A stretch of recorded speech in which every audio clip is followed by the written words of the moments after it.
All right, let's talk Auburn quarterback a little bit. For the timeline, for those that haven't watched a lot of Auburn football this year, they had three guys entering the season. TJ Finley, who was the starter at the end of last year, Zach Calzada, the A&M transfer, and Robbie Ashford, who is from the state of Alabama, went up to Oregon to play baseball and football, transferred back to Auburn. So it was a three-horse race in camp, and it was apparently pretty close. Calzada missed a lot of time. They decided to go with TJ Finley, even after the little dust-up with the law there, running around on scooters and whatnot. So Finley is the guy. Finley against Penn State throws a terrible interception where he's like in the grasp of the defender. He's about to go down. He tries to like throw it away, and it just flubs into the hand of a Penn State guy. It was not a very good decision at all. Later in the second half, he's trying to avoid a sack. He's holding the ball out with one hand. Penn State guy chops it loose, fumble. Harson's ticked. They say, forget it, we're going with Ashford. So Ashford comes in that Penn State game after Finley's turned it over twice, and I mean immediately drops back and throws a humming missile right into the face mask of a Penn State defender for an interception. The guy was dropping into zone, and he just hit him right between the eyes. So the one touchdown pass Ashford did throw in that game was a little wheel route, swing route that he threw out to Jarquez Hunter for a touchdown. Against Missouri, Finley played a little bit. No, they went with Ashford, and then they scored 14 points in the first quarter, running a lot of runs out of the pistol, some wide receiver screens, a nice little quarterback draw for a touchdown for Ashford. And that looked decent. In the first quarter, they're up 14-0. They never scored again the rest of the game, save overtime with a field goal. So that's where they are. Calzada's out for the year with surgery. Finley is reportedly not going to play in this game, so it is Ashford. I've watched a lot of him over the last few games. He is really fast. He's a really good athlete, as you'd imagine, a guy that could play Pac-12 baseball and football, then come down to the SEC and be in the quarterback mix. He can run. He's pretty fast, and his arm's okay. I don't see any attempt to get the ball down the field with him. It is wide receiver screens, swing passes, short stuff over the middle. There's nothing stretching the football field with Robbie Ashford that I can see. Yeah, and I think that goes in line with kind of his play and kind of what he wants to do, and then it goes in line also with the weapons they have on the outside. I just don't think they have those dangerous guys. When you're used to going against Jameson Williams every year and just all the other SEC dominant receivers, Auburn just doesn't have that level of talent on the outside, and you pair that with a quarterback who most likely wants to use his legs, get the ball out quick, and kind of work that read option game and kind of quarterback run game. I just don't see how they continue to take shots down the field, especially with this secondary, who I think really has done a phenomenal job, not giving up busts, not giving up guys running wide open down the field. And so more and more I think about this, is just I can't wait to watch this game. I want to really see how Auburn tries to attack this defense, especially with that defensive line LSU has getting after their offensive line. I don't think their offensive line is very great, which is why I think it's hard for him to really hold the ball that long and try to find something deep down the field. So for LSU, it's just a matchup that I think you really should win. I don't see really how Auburn goes out there with Ashford and lights the field up for 300 yards pass and 3 touchdowns. I think that's going to be very, very difficult for them to do. So if you're LSU, like I said before, you just feel good about this matchup. We'll talk to Jason Caldwell of Inside the Auburn Tigers here in 40 minutes, straight up 2 o'clock, to see what he sees. But it's just a shame for Auburn that you've got this really good set of running backs and a quarterback that can move around a little bit, but the offensive line's not blocking, and the wide receiving core is not able to stretch the field to a point that you can relax the defense. It's just right on top of you. And that's been the case, which is why 42% of their runs have gone for 0 or negative yards, because teams are just going to line up 8 guys up there, play man, and keep everything in front. And if you're not even going to try to throw it down the field, well, that's even more ammo. So It's when you think about what LSU's defense has been, which has been a pretty stout unit up front, some pretty good guys on the edge, and a secondary that's been communicating well and has been in position, it sounds even worse. And I don't like the point. Like, we didn't even discuss getting on this show and painting a picture that Auburn can't play with LSU. Like, that's not even the point of what we're just relaying, like, literal facts and what they've done through a month.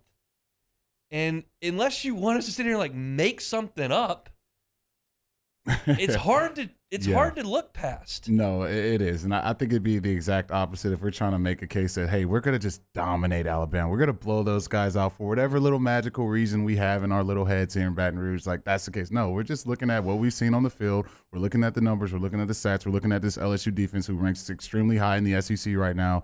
And we're just looking at what's happened thus far this season. And for LSU, I think since that Florida State game, they've only gotten better. And for that Auburn offense, I know they played Mercer week 1, which is, you may as well play a scrimmage for all that. But you played every Power 5 school you played, you've really struggled on offense. So to sit here and say, this is the magical week, they're going to turn it around and just light up the world, I think I can't go there right now. I just can't. When you look at the weapons they have on the outside, you look at the quarterback that's playing. I know they still have Bigsby, but I just don't see it, man. I just don't see them being that level of offense where you really, you got to really lock in. Like, to be honest with you, like that Mississippi State game, I was kind of worried. I was worried a ton going into I picked us to lose by 10. Yeah, I was worried a ton going into that game because we know what that offense is capable of and what that quarterback can do. It's just literally the exact opposite going on this week. Yeah, it's it feels that way. And like Auburn's had some Seth Williams we talked about yesterday, or if they had like Anthony Schwartz, who's the fastest guy in college football, you'd be like, well, you got to watch that guy because if they get him in space, it's trouble. And Bixby, to an extent, has that ability, not with the speed, but just with the ability to make guys miss, run over guys. He's bull, he's tough, and if Auburn can get into third and shorts, which will be their goal because they're not a big play team, he'll hammer away. And you hope if you're Auburn, you run some clock and you wear LSU down a little bit and you get into some third and manageables and maybe Ashford runs for a couple of first downs or you get a big play on some kind of trick play. But it's I think here's the question: if we switch this to LSU, how confident, scale of 1 to 10? 10, this is the best defense in the country. Nobody's going to score much on them. And 1, they can't stop a nosebleed. Where are you with this LSU defense against the really good teams on their schedule? I'm like a 6. Like, I think they're good. I'm impressed with what they did against a one-dimensional offense, but Jordan Travis did kind of play pretty well against them. And I don't think that it's laden with pros.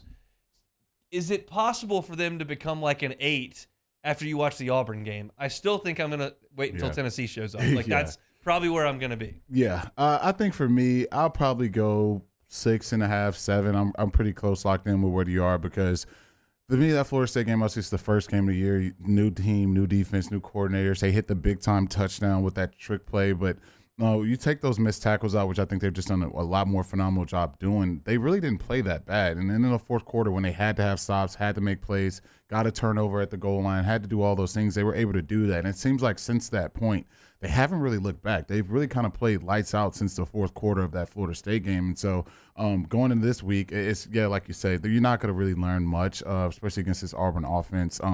You got to really, if you can shut down Ashford in the run game and you shut down Bigsby, I just don't see how they make a way to score a bunch of points and score more points than you, especially with the way their defense is looking. But I think the real test, like you said, is going to be against that Tennessee offense. We all know what they represent. We all know what they can do. So, but right now, I still feel confident on this defense. 2 things can be true. 1, LSU's plan and execution was phenomenal against Mississippi State.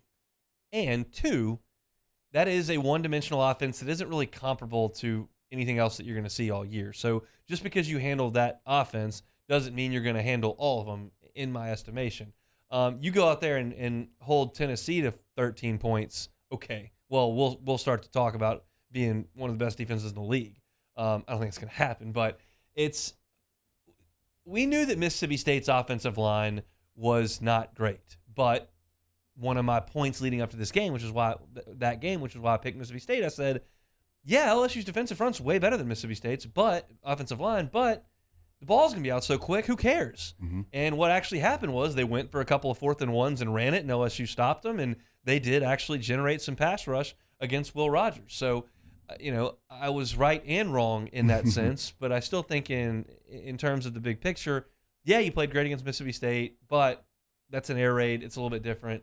And again, I think that this is a team that LSU should basically put the clamps on for 60 minutes. And if LSU allows 24 points in this game, I'll be disappointed. Yeah, I think so too. I think when you look at Missouri's defense, like, come on, man, we got 14. If Missouri can hold these guys, I mean, look at San Jose State held them 24. They barely got that. Like, they scored that late in the fourth quarter. It's like, Yeah, we got to show up, man. I know it's on the road. I know a lot of people say it's Auburn. We're so scared, but it's. I think you got to just play well against this team, and if you can do that, man, next week's gonna set up so pretty. It's gonna be fun next week, baby. My guy Brian Burgess there in the Bayou Ford chat always jumps towards whenever I pick against LSU that I'm some sort of massive pessimist. When everyone else on the internet says I'm a blind optimist, and Brian has the opinion that I'm very pessimistic. To each their own. I guess Can't pick against the Tigers. Everybody man. sees something different. You pick against the Tigers once, they never let you forget it.